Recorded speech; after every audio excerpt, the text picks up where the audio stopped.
ষড়যন্ত্র চাই না, আমরা চাই যৌক্তিকভাবে কোটা সংস্কার করা হোক। যদি এই কোটা সংস্কার না করা হয়, আজকে ছাত্র সমাজ গতকালকে কুমিল্লা বিশ্ববিদ্যালয় থেকে শুরু করে বাংলাদেশের উল্লেখযোগ্য বিশ্ববিদ্যালয়ে ছাত্র আহত হয়েছে। এই আহত ছাত্রদের জিম্মাদারি প্রধানমন্ত্রীকে নিতে হবে। বাংলাদেশের একটা ছাত্র, একটা যুব সমাজের কারোর গায়ে গুলি লাগে, কেউ আহত হয়, এর জিম্মাদারি প্রধানমন্ত্রীকে নিতে হবে। আজকে বাংলাদেশের যে নাজুক পরিস্থিতি, এই পরিস্থিতির জন্য একমাত্র সরকারই দায়ী। সরকার যদি চাইতো বাংলাদেশকে আরো অনেক ভালোভাবে অনেক দূর পর্যন্ত এগিয়ে নিয়ে যেতে পারতো, কিন্তু তারা কি করছে? দিনের পর দিন, রাতের পর রাত, একের পর এক যুগ যায়, শতাব্দী যায়, তারা কি করে? একটা একটা বিষয়গুলো ঝুলিয়ে রাখে, কিছুদিন পর পর নতুন করে সামনে আনে, আবার সেখান থেকে আন্দোলন শুরু হয়, আবার ছাত্ররা শিক্ষা থেকে পিছিয়ে যায়, ছাত্ররা তাদের অধিকার থেকে পিছিয়ে যায়, ছাত্ররা বৈষম্যের শিকার হয়, আবার নতুন করে পরিবর্তন জারি হয়, আবার নতুন করে নতুন বিষয়ের উদ্ভব হয়। এভাবেই চলছে বাংলাদেশ। এর নামে আমার বাংলাদেশ শিক্ষাহীন বাংলাদেশ, দুর্নীতিগ্রস্ত বাংলাদেশ, বৈষম্যের বাংলাদেশ। 2018 সালের 4 অক্টোবর পরিপত্র জারি করা হয়েছিল জনপ্রশাসন মন্ত্রণালয় থেকে, সকল প্রকার কোটা বাতিল করা হোক।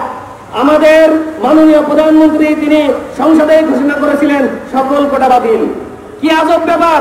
আজকে আমরা সবসময় জানতাম সংসদে সকল আইনগুলো পাশ হয়, সংসদে প্রধানমন্ত্রী বলার পরও সে বিষয়ে আবার নতুন করে আমাদের আপিল বিভাগে এটা নতুন করে উদ্ভব হয়েছে। কেন হয়েছে? এখানে নতুন করে আবার নতুন ষড়যন্ত্র করা হচ্ছে। আমরা এই ষড়যন্ত্র চাই না, আমরা চাই যৌক্তিকভাবে কোটা সংস্কার করা হোক।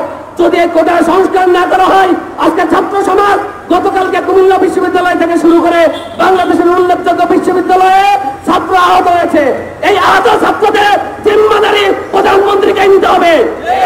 বাংলাদেশের একটা ছাত্র, একটা যুব সমাজের কারোর গায়ে গুলি লাগে, কেউ আহত হয়, এর জিম্মাদারি প্রধানমন্ত্রীকে নিতে হবে। যদি প্রধানমন্ত্রীর দায়ভার না নেয়, তো সরকার ব্যবস্থাপনা অতি দ্রুত ঘুরিয়ে যাবে ইনশাআল্লাহ। সংগ্রামী ভাইরা আমার, বিশ্বের অনেক দেশেই কোটা আছে, ভারত থেকে শুরু করে ইউরোপ, আমেরিকা সব জায়গায় কোটা আছে, কিন্তু এইরকম কোটার বৈষম্য কোথাও নাই। কি আজব! আমার বাপ চাকরিজীবী বলে আমিও চাকরি পাবো, কি আজব! আমার দাদা চাকরিজীবী বলে আমিও চাকরি পাবো। এটা কোন ধরনের বৈষম্যতা? আমি নিশ্চিত যারা এরকম পোষ্য কোটা আছে তারা পোষ্য কোটা চাই না। আমরা যৌক্তিকভাবে বলতে চাই, নিরীগোষ্ঠী কোটা থাকতে পারে, মুক্তিযুদ্ধ কোটা থাকতে পারে, কিন্তু সংস্কার করে সেটা কখনো 5%-এর বেশি হইতে পারবে না।